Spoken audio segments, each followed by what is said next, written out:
धन्यवाद जी। ऑनरेबल आपको बोलने का मौका दूंगा बजट के बाद, माननीय वित्त मंत्री जी। Honorable Speaker, I present the budget for the year 2021-2022. As introduction, Honorable Speaker, the preparation of this budget was undertaken in circumstances like never before. We knew of calamities that have affected a country or a region within a country. But what we have endured with COVID-19 through 2020 is sui generis. When I presented the budget 2020-2021, we could not have imagined that the global economy, already in throes of a slowdown, would be pushed into an unprecedented contraction. We could not have also imagined then that our people, as those in other countries, would have to endure the loss of near and dear ones and suffer hardships brought about due to a health crisis. The risk of not having a lockdown was far too high. Within 48 hours of declaring a 3-week-long complete lockdown, the Prime Minister announced the Pradhan Mantri Garib Kalyan Yojana, valued at 2.76 lakh crores, that provided free food grain to 800 million people, free cooking gas for 80 million families for months, and cash directly to over 400 million farmers, women, elderly, the poor, and the needy. Even as a large section of citizens stayed home, milk, vegetables, fruit suppliers, health and sanitary workers, truck drivers, railways and public transport workers, bank employees, electricity workers, our annadatas, police, firemen and the armed forces all had to go about their work as normal, but with the additional anxiety of the virus hanging over them. We recognize this, and I think I speak on behalf of everybody in this august House when I express my heartfelt gratitude to these men and women for how they were able to carry out their work and duty to provide for the nation's basics over those crucial months. Speaker, sir, for public good, honourable members of Parliament and members of legislative assemblies too offered their salaries. In May 2020, the government announced the Atmanirbhar Bharat package. To sustain the recovery further into the year, we also rolled out 2 more Atmanirbhar packages, 2 and 3.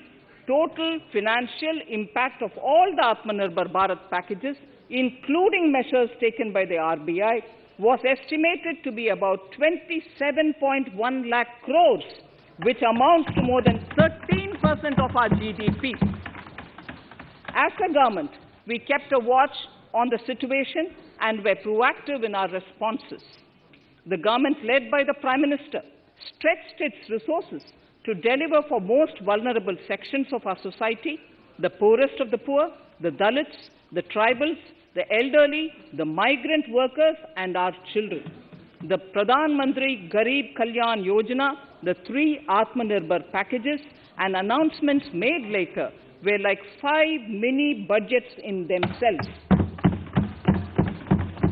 The Atmanirbhar packages accelerated our pace of structural reforms, redefinition of MSMEs, commercialization of the mining sector, agriculture and labour reforms, privatization of public sector undertakings, One Nation, One Ration Card, production-linked incentive schemes are some of the notable reforms carried out during this period.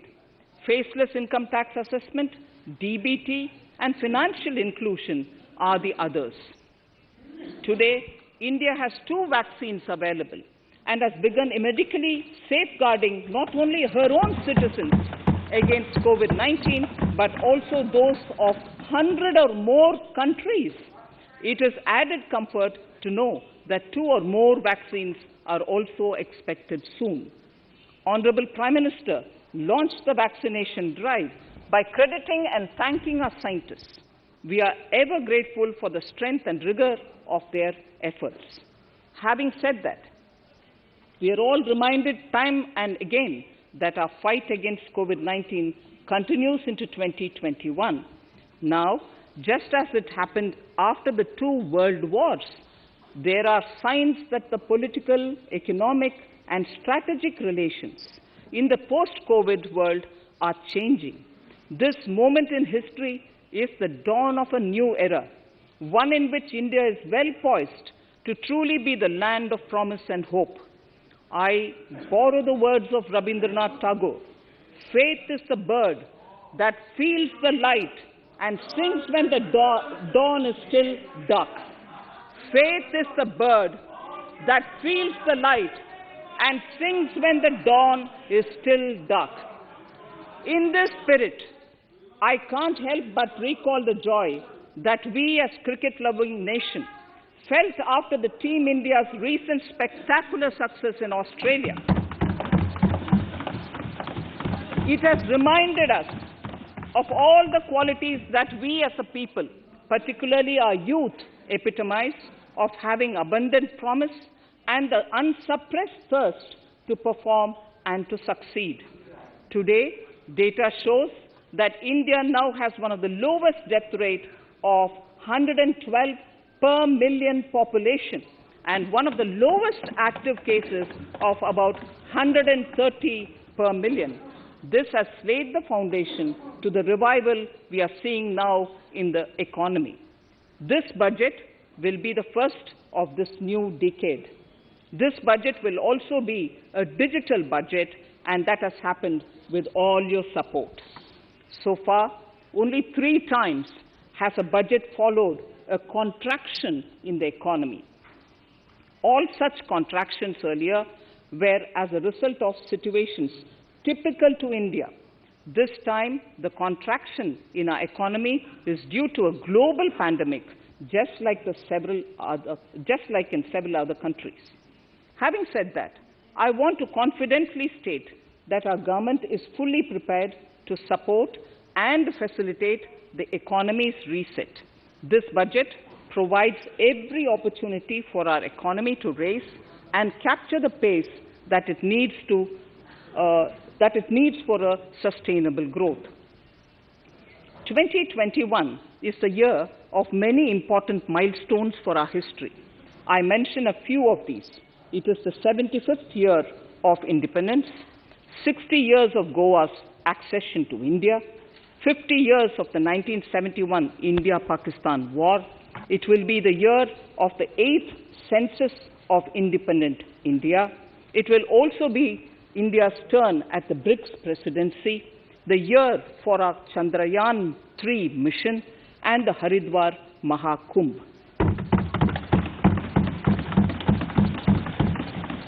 Honorable Speaker, before I commence Part A of the budget, I want to take a moment to acknowledge how isolating and distancing seemed like insurmountable challenges for a country like ours that has people coming together in times of crisis. It hurts us in many ways. It hurt us in many ways. I bow my head in respect to every citizen for the endurance shown in facing what was an undeniably a tough year for all our physical and mental well-being. Part A. In Part A, I wish to lay a vision for Atmanirbhar Bharat. Atmanirbhar Bharat or Atmanirbharta is not a new idea.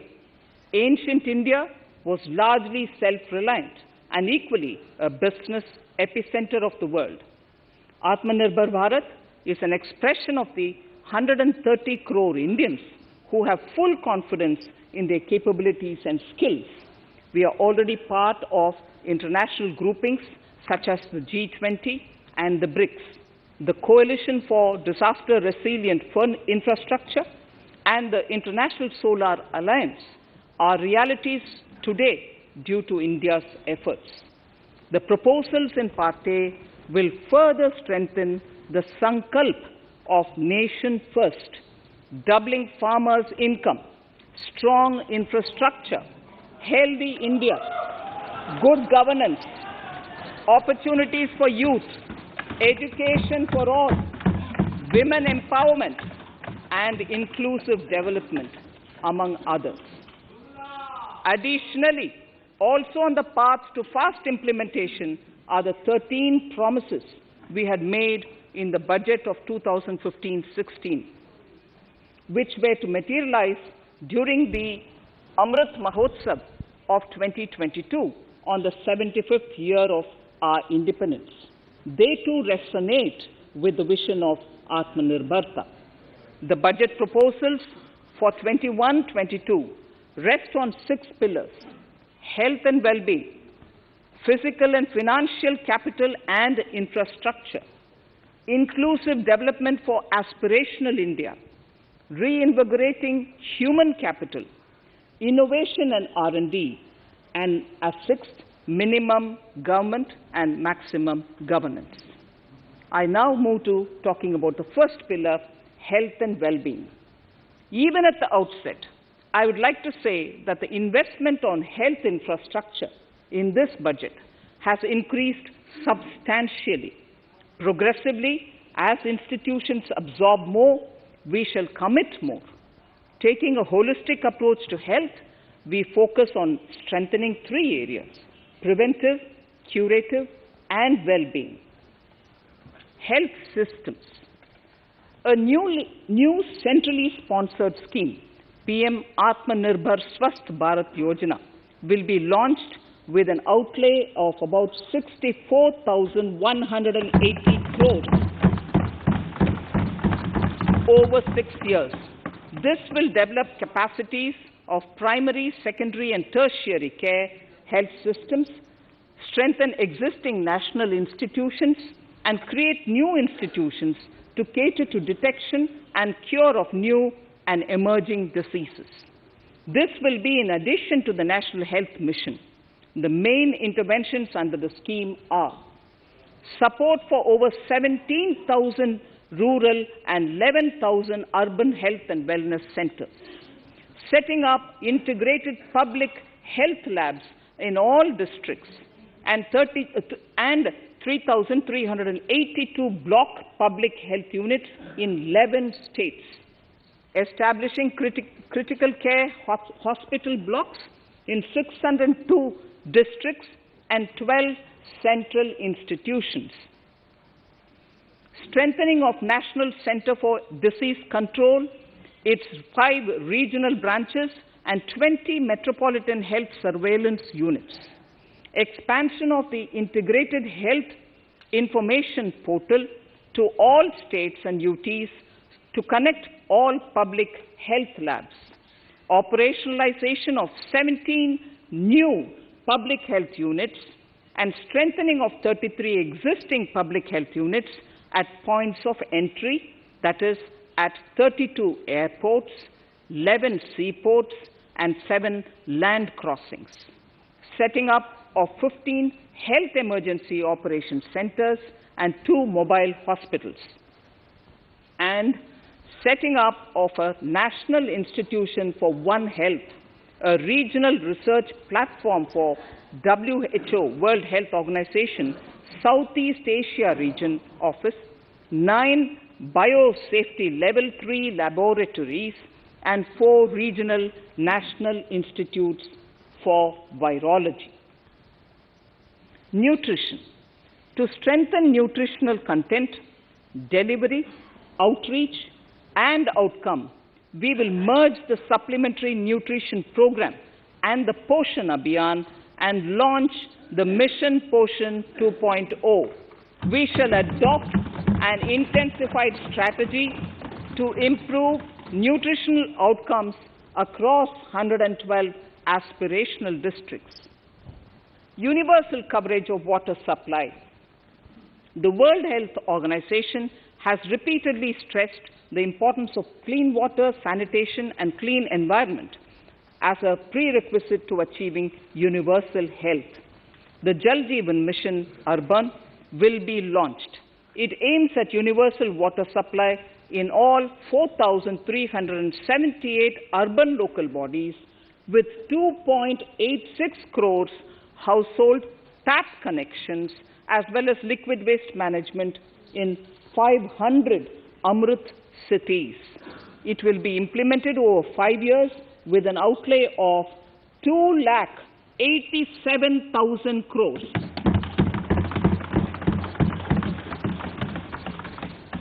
Swachh Bharat and Swasth Bharat. For further Swachhata of urban India, we intend to focus on complete fecal sludge management and wastewater treatment, source segregation of garbage, reduction in single-use plastic, reduction in air pollution by effectively managing waste from construction and demolition activities, and bioremediation of all legacy dump sites. The Urban Swachh Bharat Mission 2.0 will be implemented with a total financial allocation of 1,41,678 crores over a period of 5 years from 2021. Clean air. To tackle the burgeoning problem of air pollution, I propose to provide an amount of 2,217 crores of rupees for 42 urban centers with a million-plus population in this budget. Scrapping policy. We are separately announcing, Honorable Speaker, a voluntary vehicle scrapping policy to phase out old and unfit vehicles. This will help in encouraging fuel-efficient, environment-friendly vehicles, thereby reducing vehicular pollution and oil import bills. Vehicles would undergo fitness tests in automated fitness centers after 20 years in case of personal vehicles and after 15 years in case of commercial vehicles. Details of the scheme will be separately shared by the ministry. Vaccines. The pneumococcal vaccine, a made-in-India product, is presently limited to only 5 states. It will be rolled out across the country. This will avert more than 50,000 child deaths annually. Honorable Speaker, I have provided 35,000 crores of rupees for COVID-19 vaccines in this year 21-22. I am committed to provide further funds if required. So the budget outlay for health and well-being is 2,23,846 crores in this BE 21-22, as against the BE of only 94,452 crores, and it marks an increase of 137%. The details of the same are at Annexure 1 of the speech. Honorable Speaker, I now move to the second pillar, physical and financial capital and infrastructure. Atmanirbhar Bharat, production-linked incentive schemes are things which I would like to place an emphasis. For a $5 trillion economy, our manufacturing sector has to grow in double digits on a sustained basis. Our manufacturing companies need to become an integral part of global supply chains, possess core competence and cutting-edge technology. To achieve all of the above, PLI schemes to create manufacturing global champions for an Atmanirbhar Bharat have been announced for 13 sectors. For this, the government has committed nearly 1.97 lakh crores over 5 years starting this financial year. This initiative will help bring scale and size in key sectors, create and nurture global champions, and provide jobs to our youth. Textiles. To enable the textile industry to become globally competitive, attract large investments, and boost employment generation, a scheme of Mega Investment Textiles Park will be launched in addition to the PLI schemes. This will create world-class infrastructure with plug-and-play facilities to create global champions in exports. 7 textile parks will be established over 3 years. Infrastructure. The National Infrastructure Pipeline, which I announced in December 2019, is the first of its kind. Whole of government exercise ever undertaken by Government of India. The NIP was launched with 6,835 projects. The project pipeline has now expanded to 7,400 projects. Around 217 projects worth rupees 1.10 lakh crores under some key infrastructure ministries have been completed. The NIP is a specific target which this government is committed to achieving over the coming years. It will require major increase in funding from both the government and the financial sector. In this budget, I propose to take concrete steps to do this in 3 ways. Firstly, by creating the institutional structures. Secondly, by a big thrust on monetizing assets. And thirdly, by enhancing the share of capital expenditure in central and state budgets. Infrastructure needs long-term debt financing. A professionally managed development financial institution is necessary to act as a provider, enabler, and catalyst for infrastructure financing. Accordingly, I shall introduce a bill to set up a development financial institution. I have provided a sum of 20,000 crore rupees to capitalize this institution. The ambition is to have a lending portfolio of at least 5 lakh crores for this DFI within 3 years' time. Debt financing of InvITs and REITs by foreign portfolio investors will be enabled by making suitable amendments in the relevant legislations. This will further ease access of finance to InvITs and REITs, thus augmenting funds for infrastructure and real estate sectors. Asset monetization. Monetizing operating public infrastructure.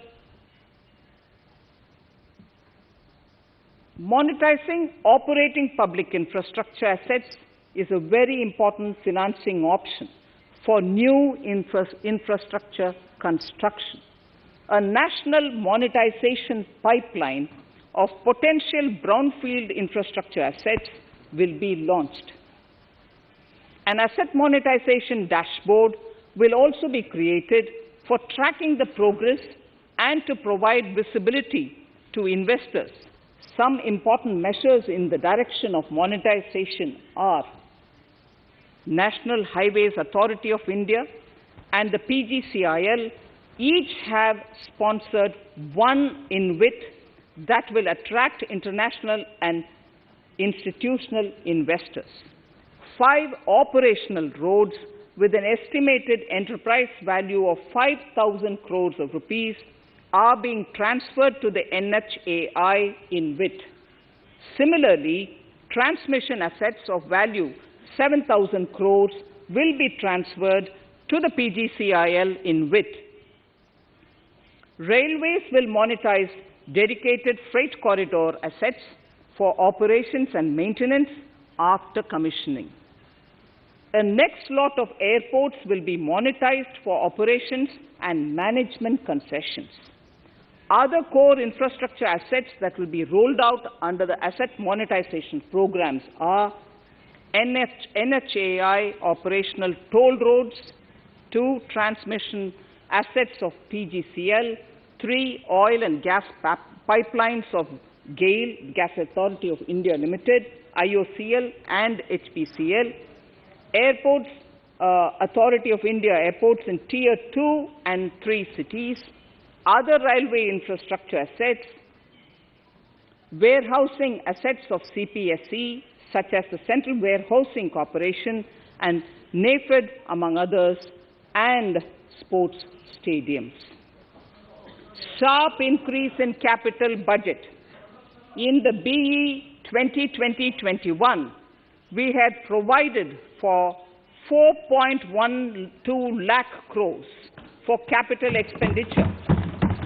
It was our effort that in spite of resource crunch, we should spend more on capital, and we are likely to end this year at around 4.39 lakh crores, which I have provided in the RE of 2020-2021. For 21-22, I propose a sharp increase in capital expenditure and thus have provided 5.54 lakh crores, which is 34.5% more than the BE of 2020-2021. Of this, I have kept a sum of more than 44,000 crores in the budget head of the Department of Economic Affairs to be provided for projects, programs, or departments that show good progress in capital expenditure and are in need of further funds.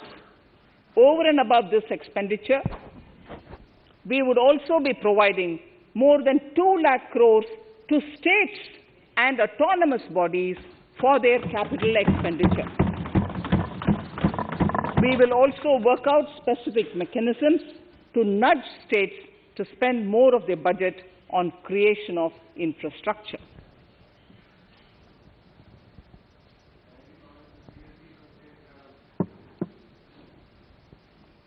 Roads and highways infrastructure. More than 13,000 kilometer length of roads at a cost of 3.3 lakh crores has already been awarded under the 5.35 lakh crores Bharatmala Pariyojana project, of which 3,800 kilometers have been constructed. By March 2022, we would be awarding another 8,500 kilometers and complete an additional 11,000 kilometers of national highway corridors. To further augment road infrastructure, more economic corridors are also being planned. Some are 3,500 kilometers of national highway works in the state of Tamil Nadu at an investment of 1.03 lakh crores. These include Madurai-Kollam corridor, Chittoor-Tachur corridor, and construction will start next year. Second, 1,100 kilometers of national highway works in the state of Kerala at an investment of 65,000 crores, including 600 kilometer section of Mumbai-Kanyakumari corridor in Kerala. Third, 675 kilometers of highway works in the state of West Bengal at a cost of 25,000 crores, including upgradation of existing road Kolkata-Siliguri.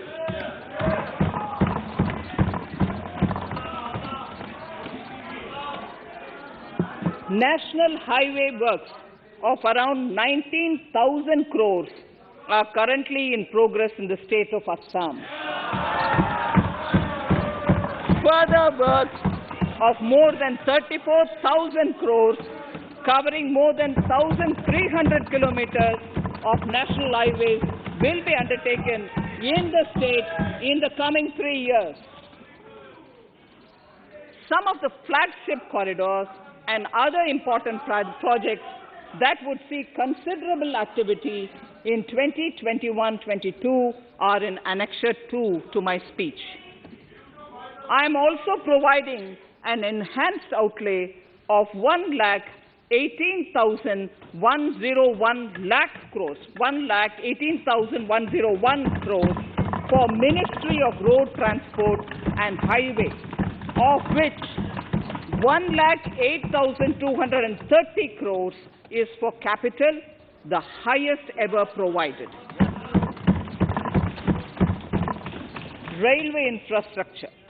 Honorable Speaker, sir, Indian Railways have prepared a National Rail Plan for India 2030. The plan is to create a future-ready railway system by 2030, bringing down the logistic costs for an industry is at the core of a strategy to enable Make in India. It is expected that Western Dedicated Freight Corridor and Eastern Dedicated Freight Corridor will be commissioned by June 2022. The following additional initiatives are also proposed. The Sonnagar-Gomo sections, 263 kilometers of Eastern Dedicated Freight Corridor, will be taken up in PPP mode in this year itself. Gomo-Dankuni section of 274.3 kilometers will be also taken up shortly in short succession. We will undertake future dedicated freight corridor projects, namely East Coast Corridor from Kharagpur to Vijayawada, East-West Corridor from Bhusaval to Kharagpur to Dankuni, and North-South Corridor from Itarsi to Vijayawada. Detailed project reports will be undertaken in the first phase. Broad gauge route kilometers, RKM as I referred to, electrified is expected to reach 46,000 kilometers, 46,000 RKM. That is 72% by end of 2021 from 41,548 RKMs on 1st October 2020. 100% electrification of broad gauge routes will be completed by December 2023. For passenger convenience and safety, the following measures are being proposed. We will introduce the aesthetically designed Vista Dome LHB coach on tourist routes to give better travel experience to passengers. The safety measures undertaken in the past few years have borne results. To further strengthen this effort, high-density network and highly utilized network routes of Indian Railways will be provided with an indigenously developed automatic train protection system that eliminates train collision due to human error. I am providing a record sum of 1,10,055 crores for railways, of which 1,07,100 crores is for capital expenditure only. Urban infrastructure. We will work towards raising the share of public transport in urban areas through expansion of metro rail networks and augmentation of city bus services.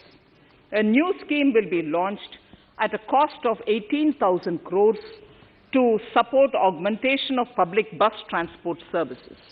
The scheme will facilitate deployment of innovative PPP models to enable private sector players to finance, to acquire, to operate, and to maintain over 20,000 buses.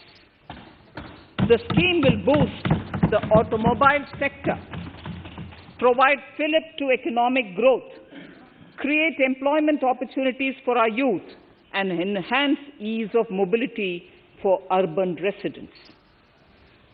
A total of 702 kilometers of conventional metro is operational, and another 1,016 kilometers of metro and RRTS is under construction in 27 cities.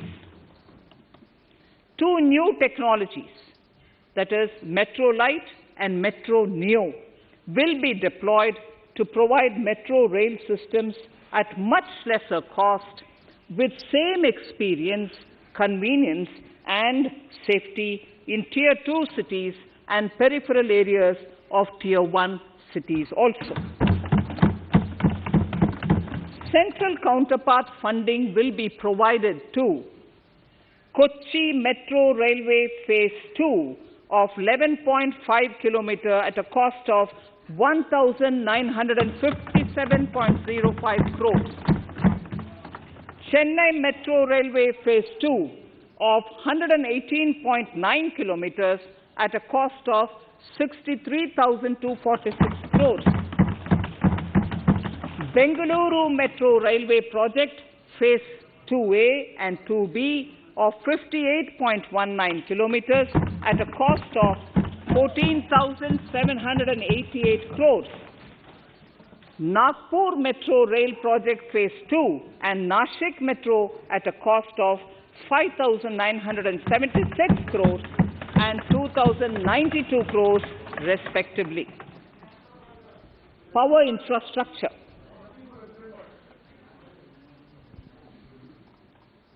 The past 6 years have seen a number of reforms and achievements in power sector. We have added 139 gigawatts of installed capacity, connected an additional 2.8 crore households, and added 1.41 lakh circuit kilometers of transmission lines. The distribution companies across the country are monopolies, either government or private. There is a need to provide choice to the consumers by promoting competition. A framework will be put in place to give consumers alternatives to choose from among more than one distribution companies. I read that sentence again. A framework will be put in place to give consumers alternatives to choose from among more than one distribution company.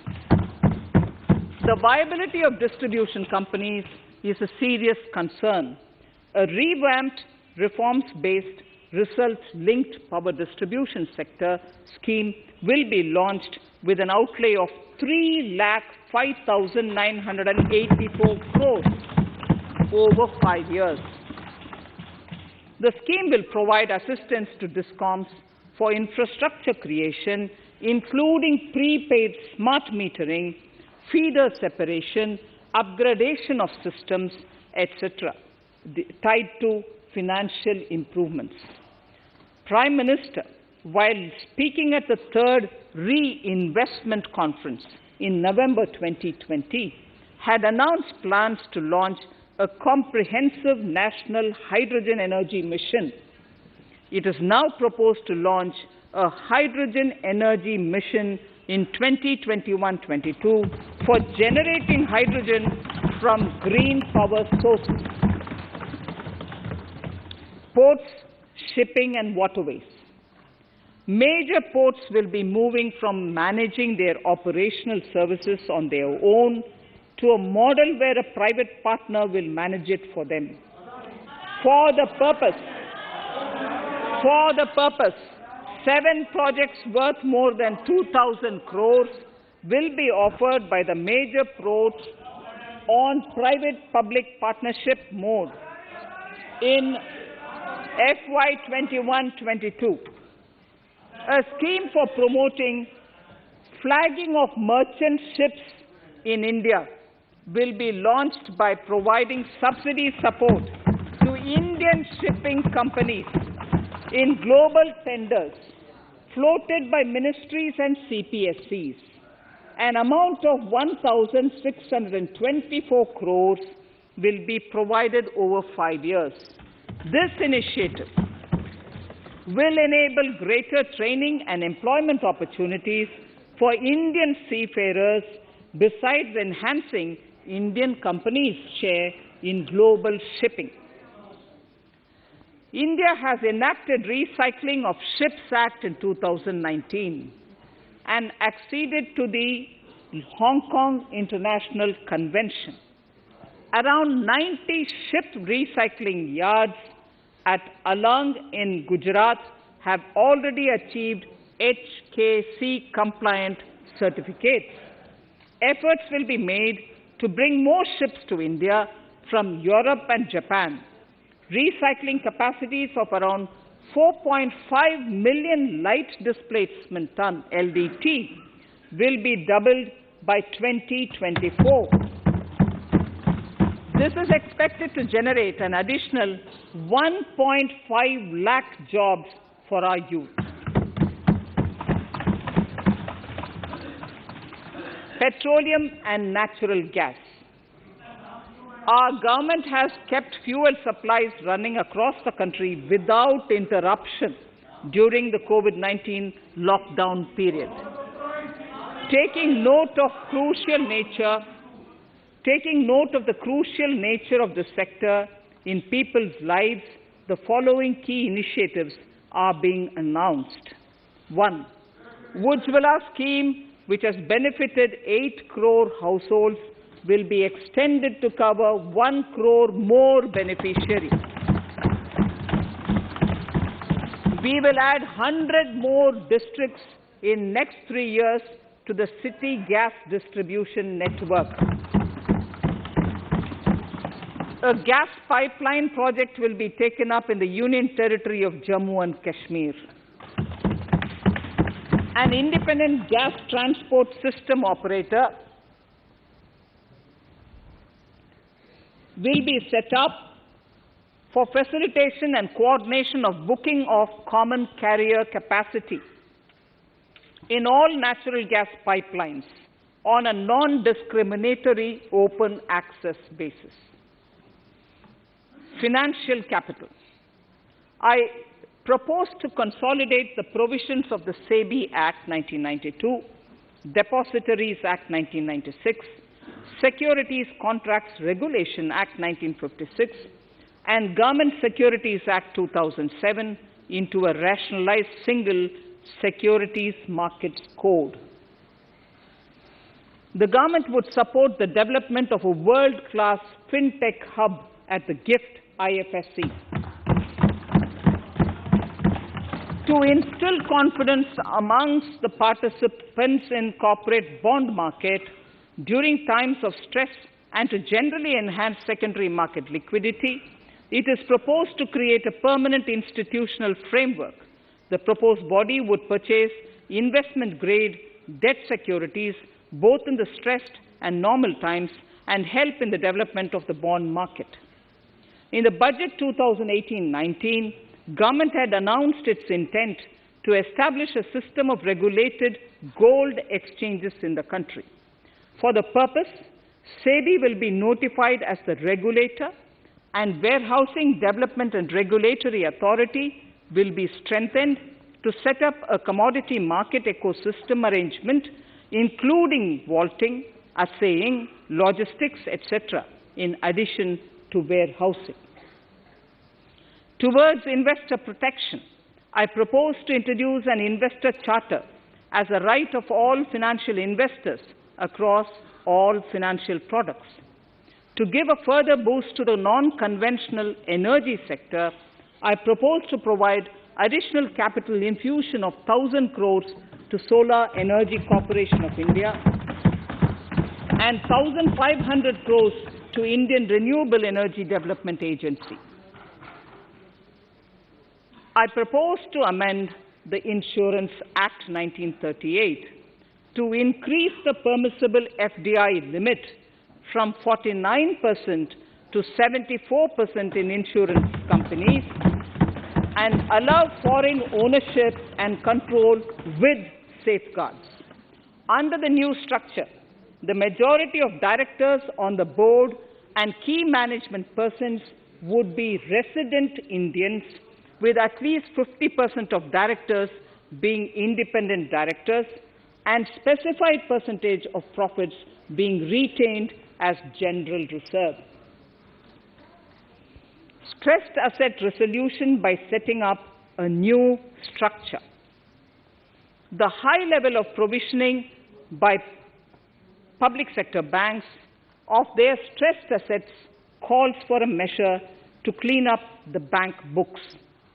An asset reconstruction company limited an asset management company would be set up to consolidate and take over the existing stressed debt and then manage and dispose of the assets to alternative investment funds and other potential investors for eventual value realization.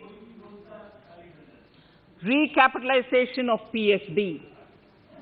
To further consolidate the financial capital capacity of PSBs, further recapitalization of 20,000 crores is proposed in 21-22.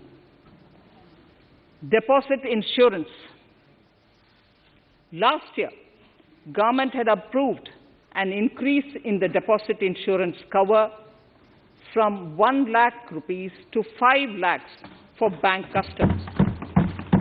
I shall be moving amendments to DICGC Act 1961 in this session itself to streamline the provision so that if a bank is temporarily unable to fulfill its obligations, the depositors of such bank can get easy and time-bound access to their deposits to the extent of the deposit insurance cover. This would help depositors of banks that are currently under stress. To improve credit discipline, while continuing to protect the interests of small borrowers, for NBFCs with minimum asset size of 100 crores, the minimum loan size eligible for debt recovery under the Securitization and Reconstruction of Financial Assets and Enforcement of Security Interests SARFAESI Act 2002, it is proposed to be reduced from the existing level of 50 lakhs to 20 lakhs. Company matters. The decriminalization of the procedural and technical compoundable offences under Companies Act 2013 is now complete. I now propose to take up decriminalization of the Limited Liability Partnerships Act 2008. Honourable Speaker, I propose to revise the definition under the Companies Act 2013 for small companies by increasing the threshold for paid-up capital from not exceeding 50 lakh to not exceeding 2 crores and turnover from not exceeding 2 crores to not exceeding 20 crores. This will benefit more than 2 lakh companies in easing their compliance requirements. As a further measure which directly benefits startups and innovators, I propose to incentivize the incorporation of one-person companies by allowing one-person companies to grow without any restriction on paid-up capital and turnover, allowing their conversion into any other type of company at any time, reducing the residency limit for an Indian citizen to set up an one-person company from 182 days to 120 days, and allow also non-resident Indians to incorporate OPCs in India. This will be a big boost for startups. To ensure faster resolution of cases, the NCLT framework will be strengthened, e-court system shall be implemented, and alternate methods of debt resolution and special framework for MSMEs shall be introduced. During the coming fiscal, we will be launching data analytics, artificial intelligence, machine learning-driven MCA 2.1 version to MCA 21 version 3.0. MCA 21 version 3.0. This version 3.0 will have additional modules for e-scrutiny, e-adjudication, e-consultation, and compliance management.